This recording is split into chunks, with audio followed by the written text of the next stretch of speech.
irregular at the moment. So at the moment, you could have one property that books out completely for a home open, and then you could have another one that's absolutely got nobody there. There's actually no real pattern, but I think things that are kind of bringing more people to an open home, in my opinion, in our area at the moment is just kind of small differences, whether it be extra linen space, side access, more driveway or parking, bigger yard for the kids, or bigger entertaining out the rear of fair and al fresco. Those types of properties, regardless of whether they're a new property or an old property, I find are getting more people at open homes than anything else. And that's the only really determining factors that I've been able to gauge on why we're having strong demand randomly and then basically very scarce demand other times. Yeah, and so Pat, in obviously similar area, like how long are properties taking to lease? Is it still like what Kelly's saying, really hit and miss? It is. So you might have 10 people register and you get one or two people through. There's no sort of urgency, but at the same time, through winter, I didn't have a lot of people give notice. So there's not a lot of stock available, but there's still not a huge amount of demand, except like Kel's saying, when you've got something that's got a few unique features that is enough for people to go, you know what, let's move. So I think people are just happy to be staying put where they are because, like I said, I didn't get a lot of vacate notices during winter, which was nice. I've got a property at the moment that's been on for 2 weeks, and I've had very little inquiry, and we've done a drastic price adjustment. There was two on there similar. One has got, or it's had under offer for 2 days. So I don't know if those people have paid their deposit or not. And the other one, when I looked it up on RP data, has been advertised since the 4th of September. And there's nothing wrong with these properties. The one I've got's freshly painted, new floor coverings, new bathroom, and it's just very, very quiet. But there's only three in that suburb, so it's not as though the market's flooded. It's just, I think people are just sort of sitting back and, yeah, happy not to move, which is fair enough. No one Yeah. likes moving, so. Yeah, absolutely. And Kaylee, sort of a question like that, but in a situation, if you've got properties where they're sitting, vacant for a while, I'm not sure if that's happening in your area, but is it just a matter of clients sitting patiently, or is it recommended that you reduce their price, or is it a patience game? Like, what sort of advice, Kaylee, are you giving your owners in that position?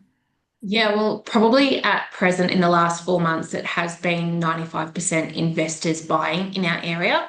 They're buying the three in ones, so the three bedroom, one bath. And we are finding that our market has been double the amount available this time compared to last year. And we have had to drop prices by $30 to $40 a week in order to be competitive. So if your property is the same as a different the same as another property, well, then in order for it to lease quicker, we are having to look at price reductions. And I do feel people are probably just wanting to stay where they are. They feel more secure being in a fixed lease, not having to move. Yeah, and they might have good rent at the moment in their lease agreement. So why move if I have to pay a little bit more? Yeah, and so then leading on to that, how do the lease renewals look like in your office? Are they pretty minimal with increases? Are we seeing any go backwards? Are people just going, you know what, let's just keep it the same and keep everyone happy? Yeah, well, it's funny you say that. I actually was just doing lease renewals just before. So, um, our lease renewals probably moving forward to our January lease renewals, we've only done sort of $10, $20 increases. However, 6 months ago, we were doing $40, $50 increases. So it's coming back to par where it should be, which is nice to see for tenants too. Yeah. And so then, Kel, what are you seeing with your lease renewals? Yeah, so I suppose with I think the law changes as well, I'm finding that given there's so only selected reasons you can terminate a tenant now, the lease renewals have been an interesting thing for us to monitor because tenants are generally more secure now than they ever were. So I am finding that people are still wanting to renew their leases, um, but we're not increasing the rent all that much either. I think that yeah, rents have been steady and they have been going up. But yeah, not huge increases by any means, unless there's been an owner who has decided that they wanted to kind of not increase over previous years, and then they find themselves in a position where they need to do a really big increase. But that's very rare. So yeah, we're probably the same as Kaylee, doing $10 or $20 increases just as things start to taper up. Yeah. Pat, investor activity, new business that's coming on board, is that coming from interstate, from local, from people upgrading? What does that look like at the moment? So my clients who are selling are generally, the properties are generally being sold to owner occupiers. So I haven't had many in the last 6 months that have been sold to an investor.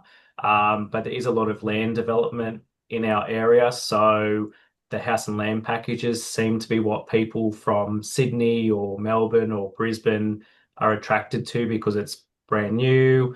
They visualize zero to minimal maintenance, and they look at the warranty and yeah, warranty products is not my favorite because it's sort of we can spend 120 bucks and just get someone out there to fix it, or we can offer the tenant some sort of a compensation because they've waited 4 to 6 weeks for something to be done. I had one probably 4 or 5 months ago, and it was a ceiling fan, and the owner said, "I'm pretty sure I took an extended warranty."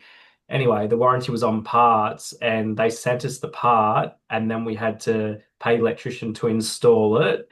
And he's not retired, but he doesn't do electrical anymore. But he's an electrician, and he said that's a $6 part. So we waited 2 weeks for a $6 part to basically save $6. So How annoying. yeah, like it's just I don't know. That's what they wanted to do, and that's what we did. Whereas as an investor myself, I'm just like, just get it done, like it's It, it, frustrating. it falls into the a saying, which is just because you can doesn't mean you should, and just because you can claim that on warranty doesn't mean you necessarily should go down that road. No, and the amount of time like having we had to get the invoice from the builder for purchase, or there was more than $6 worth of work, but like myself, let alone the owner's time to chase it. And it was like, okay, that's a little bit crazy, but Note to it's self not. next time. Yeah, so Kaylee, are there any, and obviously someone who doesn't know New South Wales legislation, is there any changes that have happened recently or coming into play that investors should know about, or is everything pretty stable in that area? Yeah, I think the biggest change is how to terminate tenancies now. Like that's the biggest change. There's no 90 days, no grounds anymore, which was a simple way to, if you've got a tenant that's playing the game well, falls 15 days in arrears but pays, and then you have to rescind termination, or one of those ones that are just the grubby ones, and it's just toing and froing, and it's just easy to say to the landlord, look, let's serve 90 days, no grounds, and let's be done and move on. So I think that's the biggest thing that investors need to consider is you have to be so careful. I attended legislation training just last week, and they are starting to crack down on if you just serve your tenant that you're going to move into the property, they are going to crack down and they will fine you quite a substantial amount of money if you put that property back on the market within that 6 months. So they're looking at with the RBA changes when you put in the why your tenancy ended. They'll be looking at that. They'll be looking at lots of data reports in the back end as well. So probably be mindful. I do know there are some agents that say, let's just say you're going to move in and put it back on the market. But yeah, just got to be careful of that. Do you So that's reckon probably the biggest change for investors, I think. do you reckon that will stop investors wanting to be investors? Um, I don't think it will stop them. I think it might make investors think a little bit more closely on who they employ as their property manager. Yeah, Mm. yeah. And Cal, for the next 12 months with investor activity, like where do you feel that you are going to see, like what's your glass crystal ball, thoughts on what the next 12 months looks like for new business and yeah, the investor market? Yeah, like Pat said, we've got a lot of like developing areas around here. But that said, like a lot of them are, house and land packages, really small backyards. And I'm starting to see in some areas a bit of oversupply. So I think that in those particular areas where there is a lot of the same property and no infrastructure in that particular area, some areas have really good infrastructure. So those properties will continue to lease well as time goes on. Other ones that have just been smacked up with no kind of facilities nearby, I think they'll struggle. And I think those rents in those particular areas will go down. So you've kind of got to be really careful with where you're choosing a house and land package, if that is the way that you're going, and make sure you're kind of going the extra mile and having a look at what is around the property, because I think there's going to be a problem in certain pockets. Other than that, I think that yeah, things are going to continue to go, yeah, quite well. I don't foresee any other issues. That's just kind of something that comes up for me when people are talking to me about where they should kind of look in the area. Obviously, it's quite seasonal at the moment, going into the end of the year. People want to be settled, they want to be near, good schools. We are having some new schools become established in the next couple of years as well here in the Hunter. So again, I think those particular areas, that's towards like North Rothbury, Huntley, they'll continue to grow and expand and again have the right facilities and infrastructure. So I foresee, yeah, that continuing to really expand really well out there. But yeah, other pockets just to be mindful of. But I think that's it for me.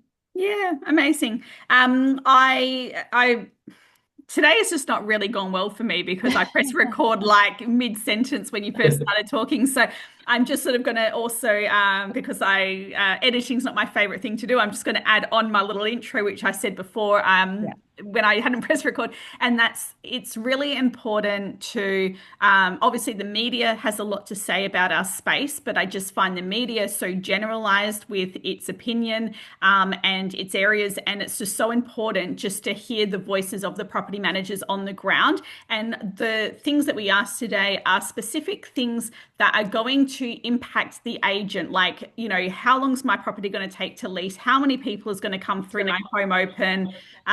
How's that, any changes in the laws going to affect me? And I just think things like that are just really important for investors to hear that on the ground support and not just listen to the media. So I really appreciate you guys just sharing that little bit of insight. And so Kel, Pat, and Kaylee are all in the New South Wales area. So if you are looking at investing or if you've already got a property that's not managed by one of these three, then feel free to reach out to them and find out a little bit more about any questions you might have, or properties that you might have that you need a bit of extra advice on as well.